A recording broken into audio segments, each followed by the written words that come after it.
Скопјани нема да останат без парно грејење и тоа е дефинитивно, ама по која цена се уште нема одлука. Во моментов главна цел е најголем дел од топлинската енергија да дојде од ТЕТО, за да има што помалку трошоци, вели првиот човек на регулатор на Бислимовски. Ситуацијата е проблематична затоа што со месеци траат натегањата помеѓу ЕСМ и град Скопје околу тоа кој е надлежен за новиот топловод на мостот Беласица, а решение на проблемот со цевките нема. Од РКЕ велат дека во сите калкулации главна цел ќе биде да се сочува ценовната стабилност.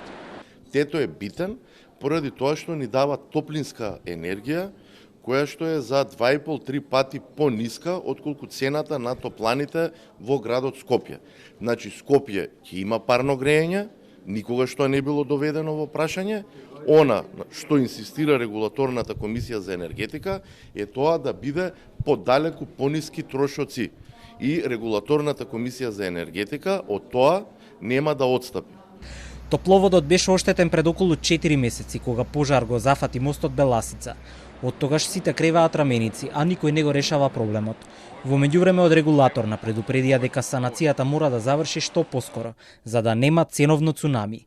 Тоа се уште се чека, вели председателот Бислимовски и открива дека од истото зависи и носењето на одлуката за новата цена на парното. Кога ќе добиеме цврсто уверување, а веќе по информациите што ги имам, нема никаков проблем помеѓу ЕСМ и град Скопје, но официјално кога ќе добиеме цврсто уверување дека ќе започне тој проект да се реализира, ние ќе ја донесеме и со таа одлука нема да дозволиме да има било какви ценовни шокови за потрошувачите на топлинска енергија во градот Скопје.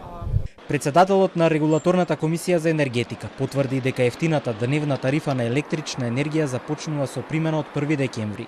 Ке важи во периодот од 13 до 15 часот, а во првите 10 дена од месец декември најголем дел од домаќинствата ќе имаат пристап до истата. Сите ќе имаат пристап до ефтината тарифа кога ќе се изврши целосно сетирање на броилата.